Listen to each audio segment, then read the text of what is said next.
I'm good. I got you. Absolutely. All right. Perfect. Well, Rick, we'll go ahead and jump right in. We'll start with you. All right. Hey, Coach Barnes. Hey, Rick, how are you? I'm doing good. Thank you. Rick, talk about the guys getting themselves to the free throw line and connecting on 25 of those today. And also Fulke really coming on his job in the second half. Well, we have a different team in terms of we do think that we got guys, multiple guys that can drive the ball. And we haven't had a lot of that the past couple of years. But, we played two teams now that for foul trouble reasons have had to go to zone probably more so than what they both want to play. And we haven't had a lot of time to work against a lot of different type zones. But today what we simply said, hey, we're going to attack. We're going to get in there. And we missed some shots that we feel we normally make. We felt like we turned down some shots from the perimeter. And but yet we talk about a lot, we want our team to have an identity of rebounding. And that means getting a good shot up on the glass and going to get it and try to get multiple shots at it. And then coming down the stretch, Fulke did do a good job. He wasn't very good early. He wasn't locked in defensively the start of the game, but he blocking out. I took him out early because he didn't block out, and that's something we said we're going to hold everybody accountable. You're going to block out. We're going to rebound the ball, and we subbed a couple of times a day for guys that were going the other way before we had the ball, but he did answer coming down the stretch. We knew, again, I think our guys understand what we're trying to do at the end of the game in the last two games, and we're able to make the free throws. And we still have to we did a good job taking care of the ball, but there's a couple of them that we gave them that turned into pick sixes, and there's nothing we can do with that. And you take away 3 or 4 plays defensively where we gambled in the backcourt, let them go all the way, and those turnovers. Overall, I would say that we were pretty good defensively. And, again, we played hard defensively without fouling. We'll go to Mike Wilson and then Grant Ramey. Yeah, Rick, what did you think of the team's rebounding tonight? I know you said you weren't so happy with that in the opener. And then what did you like from Josiah kind of midway through the second half with some rebounding and defensive stops? Well, he's good at it, and he's made a conscious effort to do that. I thought EJ Anasicki came in the game and gave us some of that, where he came back and, again, he kept the ball alive. I mean, he really did a good job with it, and we want to get Olivier doing that. We want to get that, and once we're able to get each guy going, and maybe you can add by getting Urosh to where they understand the roles that they have to play, and. You think about our front line, we got 3 guys that come off the bench. That's their number one job, is to take rebounding to a different level. And Eve today, again, I thought Eve did a nice job making some fix-it plays. He had, I'm trying to look at his iPad. I think he had a couple blocks today, didn't he? Eve? Yeah, where he cleaned up a few plays there. But overall, it was a good defensive effort. And but again, the guards have to rebound. We're going to be most lethal in transition when our guards come down and rebound, and that dribble outlet's really hard to guard and pass ahead. When we get things going, that's when we're really at our best, when our guards are rebounding.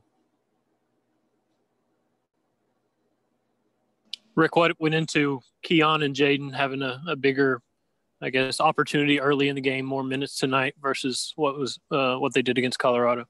Just us playing. Like I said, the other night was the first time we've had our bench together, and couple things. We didn't want to put them in a situation right off the bat to where we could lose them confidence.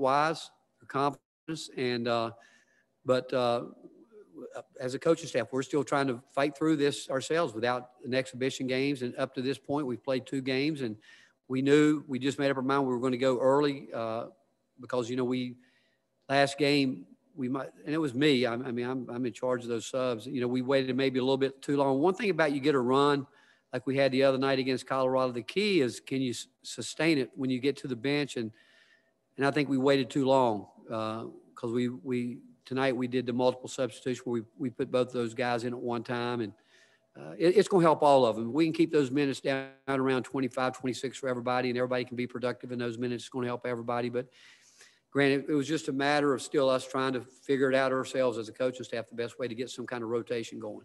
And it might mean changing the lineup in the future, starting a different way and see if we get guys coming off the bench playing a different role. Like I think one of the key positions is that 6th and 7th guy coming off the bench. That first line perimeter guy coming in and that first line on the front line, that first sub. Those guys, the 6th and 7th guys are really important that they come in and take it to another level, not maintain it, but see if they can take it to another level. I thought EJ did that tonight defensively. I thought his energy and his burst helped us. And when the 2 young guys came in, they did a good job. Nicholas Hill, then Rob Lewis.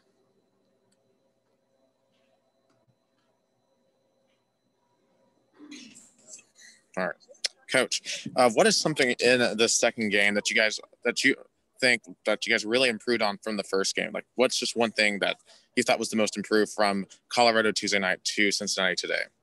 Well, rebounding certainly was one of them, but the other one was taking care of the ball. We only had 11 turnovers, I think, if I'm looking at this right. Is that Correct. right, Tom? 11 turnovers, but they were critical. Josiah had 3 of them, and I told him he's played, and he did a lot of really good things. I mean, he did a lot of really good things, but he's a guy that I think should never turn it over. And we held the ball too long a couple of times in their double teams, but the fact that we rebounded better, we got our turnovers down, and but tonight they got more off those turnovers than Colorado got the other night. When we look at it, our turnovers tonight led to some really easy. I haven't looked at it yet, but I'm sure they had transition points outscored us because of those turnovers, and there's no defense for it. I don't know what did they get transition wise. Those are all really off turnovers. 14 fast break points. 14, and those are ones we can't give up. Coach, just how pleased 3 points in the last 6 minutes. What can your team take away from getting it done with defense like that? You froze up there on us, Rob. Can you repeat that? Defensively, your guys just locked down late. How happy were you to see that? Cincinnati scored 3 points in the final 6 minutes. What can a young team learn from winning like that? Well, again, I told him, I said, hey, tonight has proven to you guys, because we're a better shooting team than we shot tonight. I said, there's nights that we don't shoot it. We still have a chance to win if we will play that kind of defense without fouling. If we'll be aggressive, getting to the free throw line, those type things.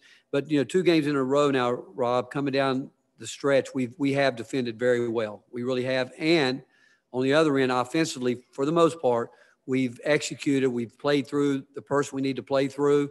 We've made some, good plays there. Got the ball to the right people at the end of the game that's going to get fouled. And but I think 2 games in a row, our defense has been stellar in terms of getting the kind of stops that we need. We want to get those stops, 3, 4 consecutive stops at the end. But if you can do it without fouling, it's obviously is what you want to do.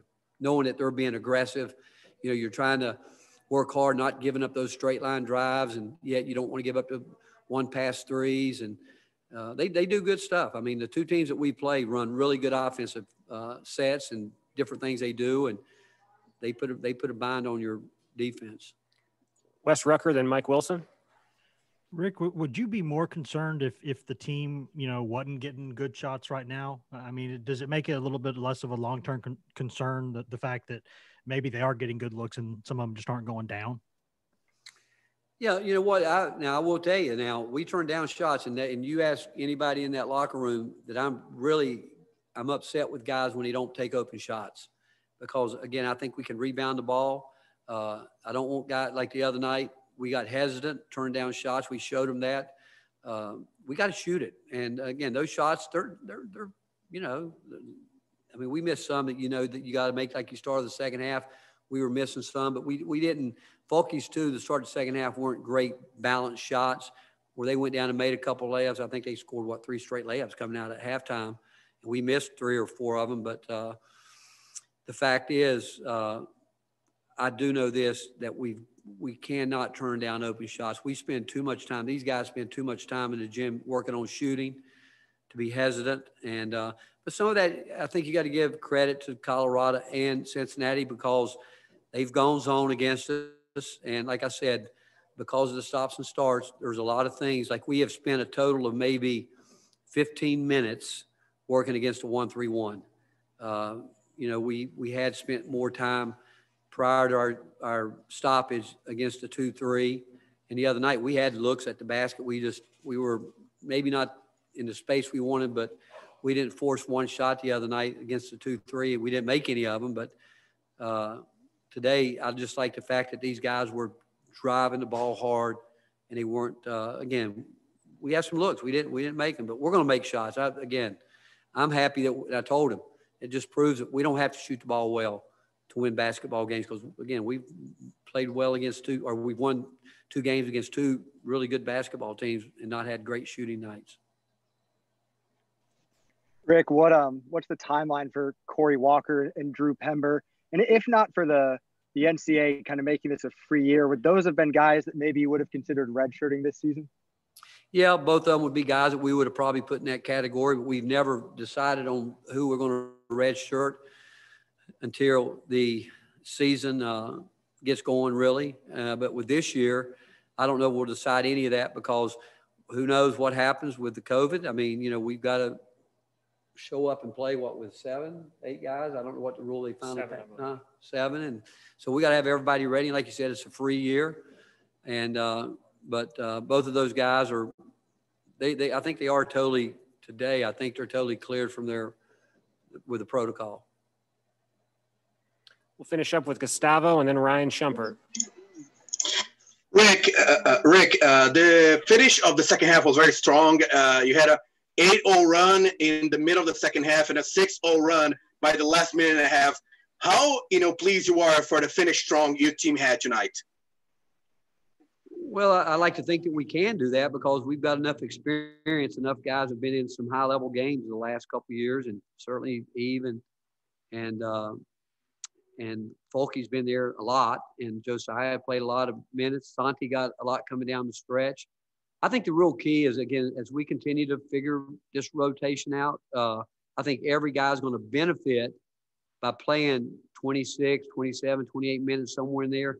And if you do that, now you expect to finish strong. You expect to be able to have the energy at the end of the game. When you're playing 34 to 32 to 36 minutes, it's hard at the end of the game. And a lot of that you get done with emotion. But the fact is, if we can keep these minutes where we need to keep them, I would expect us to be a strong team on both ends physically, to where we're able to defend, rebound, run, and hope we can break it loose and during those runs you mentioned, that was all created by defense.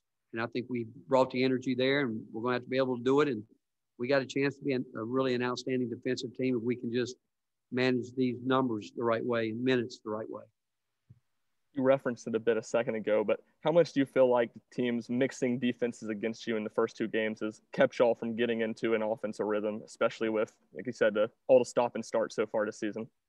It has. I don't think there's any question that the rhythm of the game, where tonight they would maybe on a make go man miss goes on, or vice versa, and people are going to try to keep you off rhythm, but we're going to learn from it. We've had to learn it where it counts with the lights on. But yeah, I do think a little bit of the rhythm gotten broken, but we got one set that we know you can run it against anything, and it's predicated on guys just simply making plays. And at halftime, the coaches were talking about it, what we need to do. I said to them, I just like the fact that I want those guys to be aggressive. I want them to get into those gaps and let them make plays. And because we don't have anybody, no one on our team is selfish. No one, and guys are going to make the right plays and try to do the right things. But you think about, like, we missed some shots that I truly believe that we're going to make at a high percentage over time. But the rhythm has been broken the last couple of games, so something we can learn from.